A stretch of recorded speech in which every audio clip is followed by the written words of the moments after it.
It's all of those things that we don't even associate with our dating lives that have a tremendous impact on our dating lives. There are a segment of people that have found themselves with more time, and what they're enjoying is not necessarily having more time. What they're enjoying is having more energy for active leisure. And now they're like, wow, I'm doing all these things. They're almost dreading the time when they have to go back to work because they're worried, I'm enjoying these things I get to do right now. But what they're really saying is I'm enjoying the energy available to do these things, because often, even when it gets to the weekend, I'm too exhausted to do anything. So apply that through the lens of dating. And what you see is a lot of people are not meeting people. This is what I know I'm talking so much, Lewis, but I've got so much, my brain is so creative right now. I've got so many things bouncing around. I just turned a bad mood day into a good mood day. Well, of course, what makes a good mood day is flow states, losing yourself in moments, in thoughts, in ideas. And that's why we need more time, more energy to do those things. So through the dating lens. Yes. People looking to date right now. Yeah. I'm really curious about how people can start to see that, okay, it might not be your fault that you're not meeting a lot of people, because it's not just tied into your dating life, it's tied into everything. How hard you're working or how much exhaustion you experience working, you would never imagine actually has a tremendous impact on your ability in your dating life, in your ability to flirt, in your ability to go and take on new activities. Because you don't have the energy. No, you don't. Now you have the creative energy to go out and say, okay, I'm going to approach this person online and do a special FaceTime that's chat right. and do something creative. The irony is right now people have more energy to date, but it's harder to date because they're at home. John Kay wrote this book called Obliquity about how results are achieved indirectly.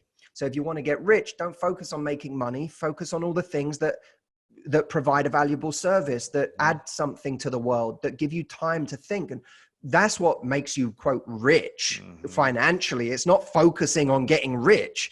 The same is true of our dating lives. It's all of those things that we don't even associate with our dating lives that have a tremendous impact on our dating lives, whether it's, reading books and now you have something to talk about on a date. Who would know that reading Bertrand Russell's essay on In Praise of Idleness would have an impact on how interesting you are on a date? Well, it does, because now you can this is a date, right? We're on a date. We're having a conversation. We've got plenty to talk about because I read a book this week. Because I'm making myself more interesting by learning, by practicing something. And who would think that reducing your workload or that saying no to more is going to have an impact on whether you meet the love of your life? Not through any direct reason, but indirectly, because saying no to more means you have more energy, which means you have more time for active leisure, which means you're putting yourself in more situations where you might meet someone. You do join that running club. You do go to that evening lecture. You do join that cooking course where you just happen to meet someone. Yeah, I think Tony Robbins was the one who said this, that the key to a successful relationship is creativity and caring. And it's the amount of your creativity and the amount of your caring towards someone else and focusing on them, their needs, being creative towards it. And hopefully that will be reciprocated so that they're caring and creative with your needs and your attention and your time. It's the ability to do both. And if you're caring, but you're not creative, you're eventually going to lose that spark, energy, intimacy, desire. It takes both, and you're the expert, so I don't know if it takes more than that as well, but obviously I think you got to be creative when you're trying to find someone to date. If you're not creative, why would they date you? Just on how you look. One of the most valuable things I did this year was to go with you to Poland, which you very kindly invited me to be part of that little tribe. And it was one of the most valuable things, not for the obvious reasons that people would think, that look at you're overcoming something tremendously difficult by doing this immersion work in the cold, in the ice and snow. It was one of the most valuable things I did because at the beginning of the year, instead of racing into my work, instead of racing into all of the treadmill of another year, we took a week, put the phones away, and we just had time to think, to talk, to listen to other people with other businesses, with other points of view, and to do something that was different to anything I would normally do. That sparks creativity like nothing else. And one of the reasons that we get stuck in business is because all we do is our business. Yeah. One of the reasons we get stuck in our relationship is because we're not doing anything new. It's not like you need to shake things up. No, it's not about shaking things up. It's just about giving yourself like something new to engage a part of your brain that you don't normally engage. It's why a couple that decides to like go dancing for the night, who normally would think that's embarrassing and awkward and wouldn't normally do it, find that it changes something. It changes something in the relationship for a couple of days. We don't give ourselves new things to think about enough. And we're traversing between business and love and everything here, but I think your audience, I know they love that, as I do as well. For many years, Lewis, I was in, I would say no to many, many things outside of the direct scope of my company, because I would see that as me being laser focused on growing this thing that I really cared about. And I would see anything else that wasn't to do with that as a distraction. Yes. I had a very utilitarian approach. And meanwhile, I would see my brothers painting and cooking and doing, doing other things like writing, and they would explore other interests. And it's not that I didn't for one second look down on that. I just thought, but I need to focus myself 1,000% on this if I'm going to get to where I want to be.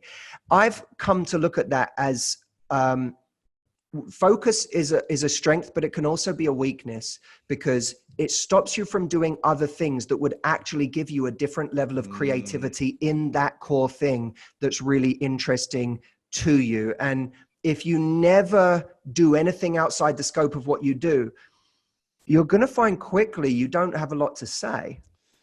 And that's a problem. Sometimes you have to do something new. It doesn't even matter what it is necessarily. It just matters that it takes your brain to a different train of thought, a different idea, a different moment. I had a hamster when I was a kid, and my dad once, I used to keep his cage all neat and tidy, right? And it was the only pet I had. I think I was like 9 years old or something. It was the only pet I had because my dad was allergic to everything else. And I had this hamster. I used to keep his cage like really tidy. And like my dad, one day I come home from school and the hamster wheel is just turned on its side. And the hamster's just standing there staring at it. And I looked over at my dad and I was like, why is his wheel like that? I was kind of annoyed. I was like, that's his wheel. He's supposed to run on it. Why is it on its side? And my dad said, I turned it up. I turned it on its side. Why? Why'd you do that? He goes, give him something to think about. And I thought, he goes, he literally said, he's in his cage. My dad doesn't like any cage. I today feel the same way, but even back then, my dad was like, why is he in a cage? Why do we have these things in cages or whatever? My dad said, he's in his cage all day. He has nothing else to do. It's the same wheel, same thing, everything's the same. I gave him something to think about today. And at the time I didn't get it. And I look back now and I laugh, but we're not like, sometimes we're so used to getting our house exactly the way we know it all the time and having the wheel just turning the same way. Sometimes turning the wheel on its side and giving yourself something else to think about is one of the most valuable things you could do for your life, for your relationship, for your mental health, for your creativity, for everything. And if you want to learn more about mastering relationships, then make sure to check out this video right here. I was in a relationship in which when I did one thing bad, it was so overblown and I felt like everything else was being disregarded. That's a sign of a distressed relationship in and of itself. Interesting.